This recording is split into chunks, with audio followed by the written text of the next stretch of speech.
Dans un contexte économique mondial incertain marqué par des défis climatiques et des tensions géopolitiques, le 20 janvier 2025, le Haut Commissariat au Plan a annoncé une croissance du PIB du Maroc de 3% en 2024 et 3,8% en 2025. Cette croissance devrait être soutenue par la reprise du secteur agricole et la dynamique des secteurs industriels et touristiques. Le HCP souligne également l'impact positif des événements internationaux sur le tourisme. Les prévisions de croissance économique du Maroc pour la période 2024-2025 ont légitimement droit d'être optimistes pour porter cette croissance entre 3 et 3,8%. Ceci est légitime dans un pays qui est en train de compter sur le secteur agricole et sur l'organisation du secteur agricole. Le HCP a également mis en avant les mesures prises pour maîtriser le déficit budgétaire, lequel devrait se stabiliser à 3,5% du PIB en 2024 avant d'augmenter légèrement à 3,9% en 2025. Par ailleurs, le Royaume prévoit une hausse des recettes fiscales et non fiscales soutenues par des réformes visant à améliorer l'efficacité du recouvrement.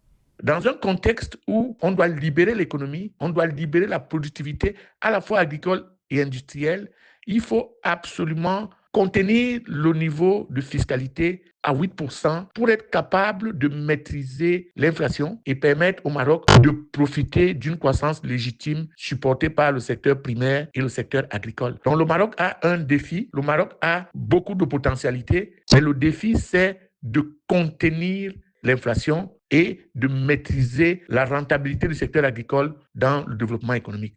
Le secteur touristique, renforcé par une meilleure attractivité et des événements internationaux, joue un rôle clé dans la croissance économique du Maroc, représentant en 2023 10% du PIB. Toutefois, avec une dette publique qui devrait se stabiliser à 83,3% du PIB, une gestion rigoureuse de la dette et une politique monétaire favorable à l'investissement seront nécessaires pour garantir une croissance durable et équitable.